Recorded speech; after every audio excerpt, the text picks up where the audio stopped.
Hello എന്ന് നോക്കാൻ പോകുന്നത് എമ്പുരാൻ എന്ന ചിത്രത്തിൻ്റെ 5-ാം ദിവസത്തെ ഏറ്റവും പുതിയ കേരള ബോക്സ് ഓഫീസ് കളക്ഷൻ റിപ്പോർട്ടാണ്.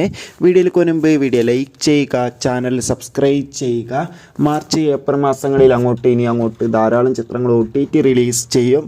നമ്മുടെ ചാനൽ ഭാഗം പരിശോധിച്ചാൽ ആ വീഡിയോയ്ക്ക് നിങ്ങൾക്ക് കാണാൻ വേണ്ടി സാധിക്കുന്നതായിരിക്കും. പൃഥ്വിരാജിൻ്റെ സംവിധാനത്തിൽ മോഹൻലാൽ, മഞ്ജു വാര്യർ, ടൊവിനോ തോമസ് എന്നൊക്കെ പ്രധാന കഥാപാത്രങ്ങളായി മാർച്ച് 27-ാം തീയതി റിലീസിനെത്തിയ ചിത്രമായിരുന്നു എമ്പുരാൻ. ചിത്രത്തിന് ഇപ്പോഴും നല്ല മികച്ച പോസിറ്റീവ് റെസ്പോൺസ് തന്നെയാണ് പുറത്തുവന്നുകൊണ്ടിരിക്കുന്നത്. അതുകൊണ്ട് തന്നെ ഏവരുമേറെ ആകാംക്ഷയോടെയാണ് എമ്പുരാൻ എന്ന ചിത്രത്തിൻ്റെ ഓരോ ദിവസത്തെ ഓരോ കളക്ഷൻ റിപ്പോർട്ടും അറിയാൻ വേണ്ടി കാത്തിരിക്കുന്നത്. ഫൈനലി 5-ാം ദിവസത്തെ കേരള ബോക്സ് ഓഫീസ് കളക്ഷൻ റിപ്പോർട്ടൊക്കെ ലഭിച്ചിട്ടുണ്ട്. ഇന്ന് മികച്ച ബുക്കിംഗ് ആണ് ചിത്രത്തിന് കേരളത്തിൽ നടന്നത്. 10 കോടിക്കടുത്ത് വരെ ഇന്നും കളക്ഷൻ നേടിയെടുക്കാൻ വേണ്ടി സാധിക്കുമെന്നാണ് ട്രാക്കിംഗ് റിപ്പോർട്ടുകൾ സൂചിപ്പിക്കുന്നത്. കാത്തിരിക്കാം കൂടുതൽ ഒഫീഷ്യൽ കളക്ഷൻ റിപ്പോർട്ടിനായി. ബൈ.